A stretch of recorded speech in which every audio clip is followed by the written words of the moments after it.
Hey, so if you're new to the channel, my name's Caleb and I am a freelance copywriter from London. And this is the second episode in my series about starting a six-figure copywriting business. Now, first things first, I should say that I fully quit my job now. So as of Monday, I've been a full business, fully freelance, fully running my own thing. Um, if you check out my LinkedIn, you can see the post announcement I did. So we're fully cooking with gas now, running my own business, and it's going well so far, but we're only in the first week. So basically, for anyone who doesn't know, who hasn't been following my stuff, I was working at a company as well as being freelance, and I was sort of working both at the same time. But I decided to go fully freelance because it was just a better option for me, more scalable, and it's just something I personally wanted to do. And I have now, how many clients do I have now? Okay, so the business now is at a point where I've got 7 clients that are recurring, and I've got 4 one-off clients. So these are clients that I've done maybe one or two things for, or I'm in sort of introductory phase for. So they're not consistent money earners, but they're still clients. They're still onboarded.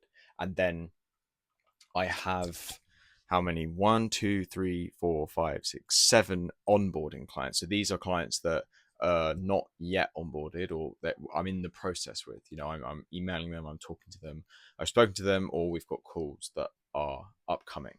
And then I have my 4 clients at the top that have failed, and I sort of have them there to remind me, what went wrong, what maybe could I have done better in the future. So money wise, it's hard to say because, like I said, there's a mixture of sort of one offs and recurring. I would say that I'm probably doing about 4,000 a month, roughly. Um, there are probably 4 clients in that pay on a sort of consistent monthly basis, and they pretty much make up the basis of my earnings. And then everything else I sort of see as like a surplus. And that's a good way to sort of manage your risk when you're trying to actually run your life doing this. So yeah, that's pretty much where the business is right now.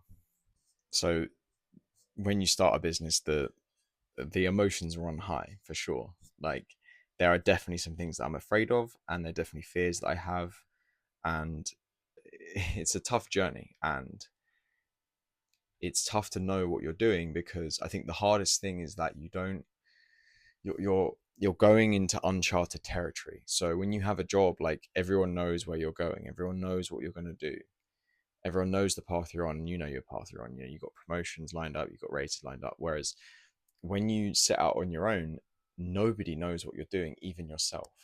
There's no clear end goal. You can maybe say, okay, I'm going to earn this money, I'm going to earn that money, whatever, but there's no clear structure of how you're going to do it. You're kind of just making things up as you go along. And that's quite a scary place to be in. And it's quite a lonely place to be in. Like there's no one, because your business is unique, there's no one that you can rely on. You can't rely on anyone. You have to just rely on yourself every day to get it sorted. Um, and I think the other thing that is hard is the industry is changing as well all the time, and you're always trying to keep up. You're always trying to worry about whether your offer is good enough, whether you are good enough, and it's yeah, it's tough. But I think there are so many things that I'm really excited about as well. There are so many things that I am really um, thrilled at that I get to work on now. I mean, for one, like, I feel like it's a huge privilege that I get to do this. Not everyone, in fact, most people don't have the freedom to live life how they want to do it. They don't ever have the privilege to be an entrepreneur. They don't ever have the privilege to be able to do this. So the fact that I do it, I feel very grateful for. I feel very lucky. I feel very blessed to be able to even attempt to do it. So um yeah, I can't complain. And I'm excited about so many things. Like I'm excited about where the business is going to go. There's so many clients that are really excited about what I do, and that gives me sort of faith that it's going to work. And I think there's so many avenues I could go with it. I mean, even though I'm in the finance niche specifically, there are so many different ways that I can go in it. Say for example, I've got the SEO route, the marketing route, the sort of clicks route, but then I'm also thinking, okay, maybe there's more of a branding route. All these new fintechs, these cards are coming out, these new ways to pay, all these payment methods. There's so much untapped potential in the payments market. that my business can be part of. It can be part of marketing those things that, get people to pay and get people to use new products and stuff like that. But there's also so many wealth brands that are like looking to sort of upgrade their stuff. And it's just, there's so many ways to go with it that I'm trying to, it's hard to stick on one path and just make things work and build my offer, because I'm just getting shiny object syndrome and just seeing so many ways that it could go. And I'm trying to keep the business open to doing those things. I'm still being a bit of a yes man when it comes to clients. I just say yes to everything, which I think you need to do at the start. But I think in the future, looking forward, I'm looking to basically sort of focus in on a specific offer and a specific business, and then I can scale much more effectively with that. And also save myself a lot of time as well. So, yeah, that's pretty much it. That's what the business is looking like now. That's where we're going. I'm excited for the second half of this year. Um, Basically, I'm just going to keep going exactly how I'm going. I'm going to keep outreaching. I'm going to do a guide soon on how I'm using Lemlist for outreach.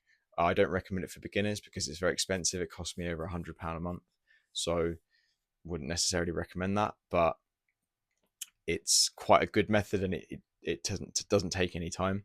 So basically, I'm just going to continue outreaching, continue working with clients, continue with client delivery, continue updating my website and my offer, and we're just going to see what the year has. So yeah, thanks for watching, guys, and I'll see you soon.